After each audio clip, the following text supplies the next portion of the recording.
Hey everybody, I just want to make a quick video. I had our shower arm break off last night in the shower, so I have to do a quick DIY repair, plumbing repair in the house. And I just wanted to show you kind of, while I have my plumbing set up out, what it looks like and kind of go through the repair, and maybe it'll help some of you. So first, this is my plumbing caddy. I always keep it here, it's open. So I always keep MAPP gas in here, and I have a few extra bottles I always keep as well. I always have my leak detector, my thread sealer. This is actually a glue as well for PVC. I have an emergency boot. These are just small brushes that I usually use for flux, which my flux is right over here. I have my brushes. This is an extra thread sealer. These are the pipe cutters here.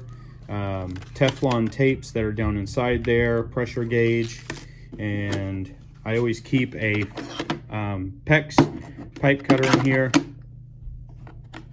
And this is what goes on the MAPP gas. This is the Turbo Extreme TX504. It has different nozzles that you can put on depending on the size of your pipe. I keep it on that one because it's a great medium. Down in here I have my sandpaper, and then you can see solder is also there. And down at the bottom I have plumber's putty. And then these are straps. And with this plumbing caddy, I can basically do whatever's needed. So here's the 1/2-inch copper pipe. I'm going to be using this to repair what goes off. So this is actually a, what happened is the shower arm broke off inside of the joint in the wall. And this is the fitting that's inside the wall. It's just a 90-degree drop for shower heads. And I tried to get it out, and I accidentally stripped out and I marred up the threads inside. Not able to re-thread it. Tried that. So I'm going to cut the pipe in the wall. I'm going to solder a new one on, and I'm going to use this pipe. So here's a quick tip. Before you cut your pipe, just make sure you take the pipe and you actually sand all the way down past where you would. It's a lot easier to sand it now than if you sand it whenever it's a short pipe. So here we go.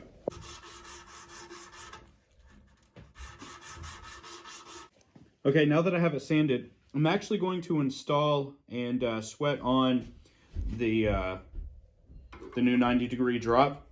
And it's easier to do it here rather than doing it in the wall. And in the wall, I just cut the pipe and I'll put a union on here. So first, what I need to do, I've already sanded here, and I've already sanded inside here, and I just use a brush for that.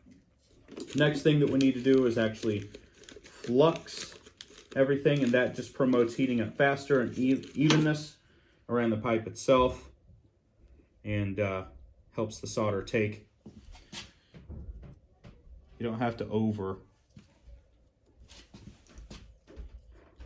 it. This is only a 1/2-inch pipe, so it's a very small pipe. It doesn't take much.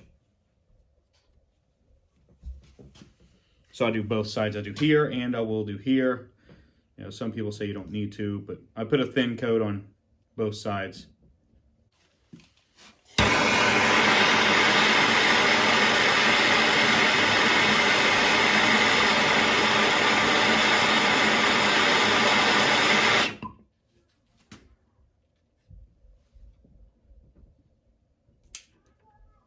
That's all it takes.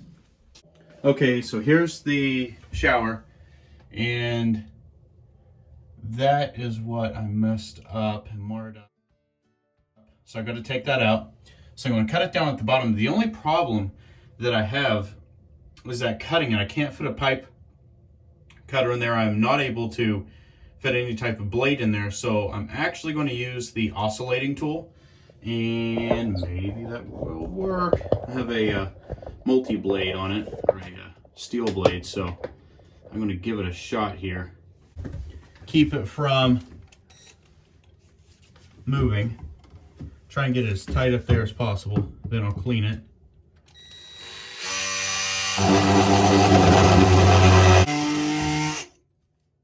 Hey, it worked! Not too bad. Now we got to use sandpaper and clean all that up as best as possible.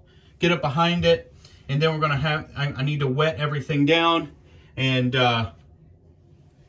make it safe. You don't want to catch your house on fire. And I'm actually going to try and solder this way, so I'm not, or put the fire this way. I'm gonna have to protect this as well.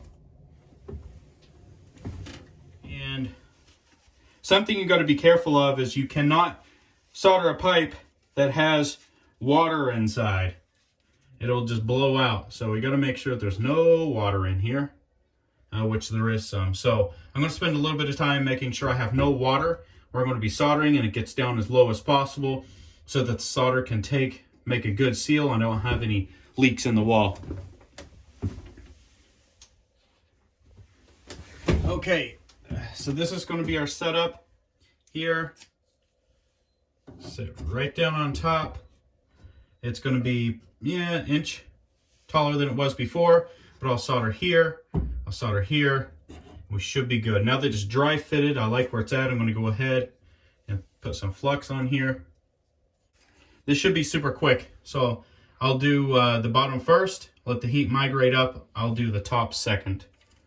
And it should not take much at all.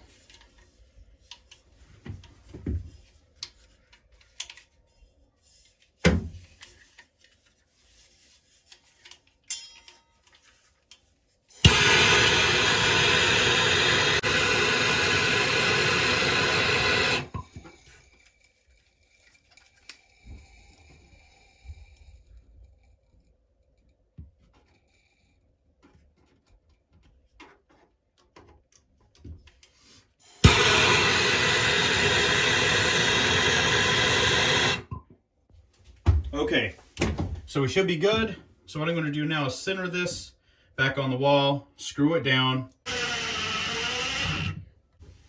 Okay, so now what I want to do is pressure test the fittings. Considering this is just the branch line for the shower head, it's never going to have that much pressure in it, but you always do have pressure, and it's inside of a wall, so you want to make sure it's not going to leak. So I put on, and this is what I use for pressure test, I just put on a 1/2-inch steel pipe.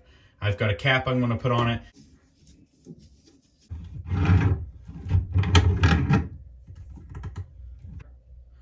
Let's get the light a little closer and check to see if there's any leaks. Got my trusty P727 light here, number 1 on my tools list.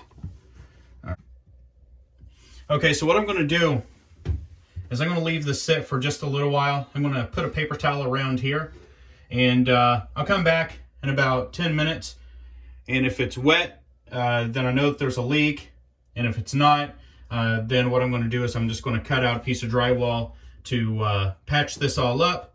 I'll get the shower head back on, and that's it. So thanks everybody for watching. I hope this helped you. It's a quick tip, something that went wrong in my house, that maybe it's something like this has gone wrong in your house, and hopefully with some benefit to you. Please like and subscribe to the channel, and we'll see you in the next one.